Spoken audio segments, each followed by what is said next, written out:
Welcome to the High Income Business Writing Podcast, helping you propel your writing business to a whole new level. And now, here's your host, Ed Gandia. Hey there, welcome to the High Income Business Writing Podcast. I am your host, Ed Gandia, and this is the podcast for business writers and copywriters who want to earn more in less time doing work they love for better clients. You can find detailed show notes for this episode at b2blauncher.com/episode 259. Those notes include a summary of our discussion here, as well as any links to resources we mentioned during the show. As a business coach, I work with a lot of established six-figure writers, copywriters, and marketing professionals. And one of the challenges that many of these professionals come to me for is scaling their business. So many of them started out dreaming about at some point earning a high five-figure income. And then they got there and they started dreaming about earning a six-figure income. Then they got there and found themselves earning more than they ever had before. But now they're working nonstop. So they've essentially sold their entire work capacity to the highest bidder, if you will. The idea that they're trapped in a money for time cycle becomes very clear to them. And now they see the limitations of this business model. The income is great, but they have no life. They have no margin, no flexibility, and eventually no joy. And that's when the question of how to scale their operations starts to surface. They wonder how they can keep growing or how they can scale back a bit without negatively impacting their income.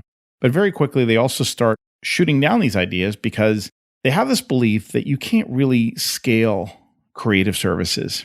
So when the product is your ideas and all the acquired knowledge and wisdom inside your head, how can you possibly detach yourself from the business? How could you have others working under you if they can't do the work as well as you do? So what do you do if you're the bottleneck, right? And these are all great questions.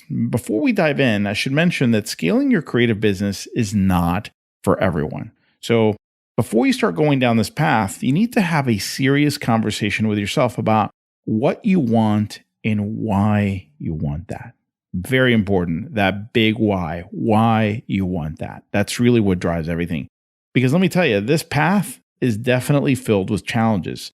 And if you're not sure why you're doing this, you could easily get on the wrong path and burn yourself out. And then you'll wonder, wait a minute, what was the whole point of this to begin with? Okay, that's really a sad place to end up.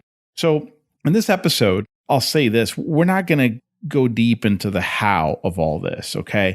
That's beyond the scope of this podcast. Rather, what I thought would be more helpful is to get you thinking about this the right way. Because, from experience, I know that making big successful shifts in your business starts by asking yourself better questions, okay? Better questions yield better answers, which helps you move in the right direction and get better results. So if I can at least give you some good questions to ask yourself that will help you make the best decisions possible, then you know what? I think I've done my job here for today. All right, so I got three basic questions for you. Okay. And of course, under each one of those, I have some additional follow-up questions. I want to dig a little deeper into each one. But question number one is, what do you do exceptionally well? So what kind of work do you do exceptionally well? Of course, you can interpret the question however you want, but this is really meant more as a question of, when it comes to the services you deliver or the work you do, what would you say is one or several things that you do exceptionally well? What do I mean by exceptionally? Okay, because a lot of people take that literally. I don't mean you're the best in the world, period. Okay, that's a bit too strict a definition. What I mean is, if you're honest with yourself, and I want you to be honest with yourself, don't be too modest. What is one thing, or it could be two or three things that you find that you do better than most people, better than most other people who do what you do? Okay, most, not everybody, but most. And I'm sure, again, you're good or even great at several different types of client engagements or service offerings, but which one or two, and let's narrow it down to one or two, where would you say you excel in the most? There's typically one offering that rises to the top. When you give this some thought and you start kind of paring it down, one type of project or client engagement, again, that you do particularly well. Don't necessarily need to be the best in the world at that, but you're better than most people. By the way, this doesn't have to be your best paying assignment. but it has to be something that you're very good at delivering. In fact, I'd even say that you're great at delivering. So my suggestion would be to give some thought to this question today and just spend 10 minutes or so writing down different things that come to mind and see which service offering rises to the top. So here's the thing. Specialization is going to be key to scaling effectively. It's extremely difficult to scale a business where you claim to do anything for anyone. Not only does it become very difficult to find and train the right people to do the work, it's also an uphill battle to market and sell your services when your positioning is so diluted and so unclear. Now, I don't want you to freak out thinking, oh my gosh, am I going to have to change my business and just offer one service? That's an extreme situation that can work really, really well. It's not the only way of doing it, but here's what you don't want. You don't want the other extreme where you can do everything for everybody. Okay. So it's important to, at least as a thought exercise, as an initial step in this direction, to narrow it down to one or two things you do really, really well. Once you have that, here is the second question. How could you systemize that? So how could you systemize the process of delivering that service?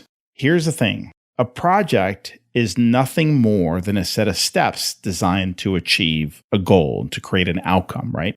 And every project has a beginning, an end, and several steps in the middle. Now, you may not have your steps written down for completing, say, a white paper. You just kind of get started and just move through the steps organically. The information is in your head. And that's the way that most of us operate when it comes to delivering our services. That's a topic, by the way, for a totally different podcast episode, because there are huge benefits in documenting your internal processes, even if you're the only one doing the work. But this second question is very important because this is really about how you could document what you do to deliver that service to a client. Because if pressed, the question becomes, could you sit down and write down all the steps you go through in order? Not maybe in one take. You may have to kind of think through how you do it and just write down whatever comes to mind and then kind of go back and reorganize. And then you forgot a couple of things, so you add that to it. But, could you? Is it conceivable that you could sit down and just write down every step of your process to deliver that service from beginning to end? And be honest with yourself. I know there's a big creative element to much of what we do, but if I forced you to do so, could you document every step of that process? And let's say if I gave you 2 or 3 hours to do that. And by the way, don't get hung up on thinking that your people would have to do everything, okay, if you're to scale your business. In many cases, and especially at first, you'd be involved in some of the key steps of a project, okay? And again, remember that a project is a set of tasks that have a beginning and end and several tasks in the middle. Who said you had to do them all yourself? And who said that you may not be involved in some of the tasks at the beginning and end and maybe a couple in the middle? Okay, you can work your way out of some of this stuff. Even if you, at the beginning, when you're first training someone, you have to be closely involved in some of these steps. Now, right here, I'm not asking you to document everything. Okay. And I'm asking, in fact, I'm not even asking you to document anything right now. The question right now is, could you document? Could you break this down? And it's kind of like your secret sauce. If there's a spaghetti sauce that you've been making for years that you're well known for, you just kind of always make it up as you go. It's not that you make it up, but it's just, it's a little bit of this, a little bit of that, and you don't measure everything. But if I were to force you to measure everything and to just write down what you're putting in that pot as you add ingredients, could you do it? If you had help, that's fine, whatever. Could you deconstruct the recipe or your secret sauce? And could you do it if you had no choice? Which in fact brings me to the third and final question. What if you were suddenly forced to scale back? So what if you had no choice, if your life was threatened? Could you document every step of the process if I gave you 2 or 3 hours to do so? And I know this seems like a very dramatic question, so just bear with me, okay? I want to explore this idea a little more deeply because it's an important one. Having freedom in a wide range of choices can be a very good thing, but it can also hamper your growth Because when you have the choice to keep doing things the way you've always done them, you're going to be comfortable, but you also won't know what's possible. And the longer you keep doing things the same way, the more you believe your own story about this being the only way to operate your business. So to try new approaches and models, I find that you need a strong catalyst because the change is not going to happen on its own. One of the early catalysts in my business was the fact that I got very overwhelmed with work, and I didn't see a way out of that. When I get overwhelmed, I tend to get emotional. I tend to get anxious, stressed, and those feelings often lead to other negative feelings, and typically frustration and anger. So that's what got me to explore different ways of growing my writing business. It was just the stress, the frustration, the anger, the anxiety that motivated me to solve the problem. Those are very strong emotions, and feeling those day in and day out motivated me to start looking for a writer to whom I could outsource the work or some of the work. And I didn't give up, even though the first couple of writers that I tried didn't work out. Now, years later, as I was growing my online course and coaching business, there were elements of what I did that I considered sacred. I really believed that I was the only one who could do those things. But here again, I started feeling overwhelmed, and the overwhelm got out of hand. And then I had some personal life events that added to the challenge. And I found myself forced to let go of the idea that I was the only one who could do all these things in my business. And guess what? Letting go and trusting that I could train others to take some of the tasks away from me was critical to getting my business to where it is today, my coaching business. Now, believe me, letting go was very, very difficult for me. I didn't think it was possible, but outside factors forced me to make a decision. And when there's so much going on and you're stressed and you're angry and you're frustrated, it's amazing how easy it is to let go of some of that resistance. Basically, I had no choice, or I felt like I had no choice. And when you feel like you don't have a choice, you have to trust. When you trust, mighty forces will come to your aid, as the poem goes. So it happened again about 3 years ago when I was scaling my coaching business, and I had essentially grown to a point where I could no longer do it all on my own. I was starting to burn out, and I knew I had to make some difficult decisions. And what I found is this is all about constraints. I don't like constraints, but I find that constraints help me get clarity on what's going on and get clarity on the decisions that I need to make and the changes that I need to make. So I had these constraints of like, I got no more room. I'm out of time. I have no bandwidth, and, I have to change something. So the constraint, negative as it felt at that moment, was actually a blessing in disguise because it forced me to ask myself some difficult questions and make some difficult decisions and take what I felt at the time were some calculated risks. And I didn't want to take risks. You've undoubtedly heard the stories of the mother who somehow musters superhuman strength to lift a car by herself in order to rescue her child who was trapped under the car. The mom had no choice. There was a constraint, there that she had to get it done. I mean, there was no thinking. And of course, that's an extreme example, right? But the reason I like these examples, the reason I like to kind of take things to an extreme as a thought exercise is that it gives you clarity on the core point, the core issue. And here, it's the core issue is that you shouldn't give up on this idea too easily. And if you're having trouble with it, ask yourself, if I had no choice, how would I get help? So this extreme situation basically forces you to see your options for what they are. Where would I get started applying that help? And how could I break down what I do in a way that I can start training someone to perform some, not necessarily all, of those tasks? So look, if you've entertained the idea of scaling your creative business, or you're currently thinking about it, but you're not sure how it's even possible, or you keep giving up on the idea because you just don't think it's doable, I hope these questions get you thinking differently about both the challenge and the opportunity. So again, the questions are very simple, but very powerful. Question number 1, what do you do exceptionally well? Try to narrow it down to 1, 2, at the most. 2 things, preferably 1. Question number 2, how could you systemize that service?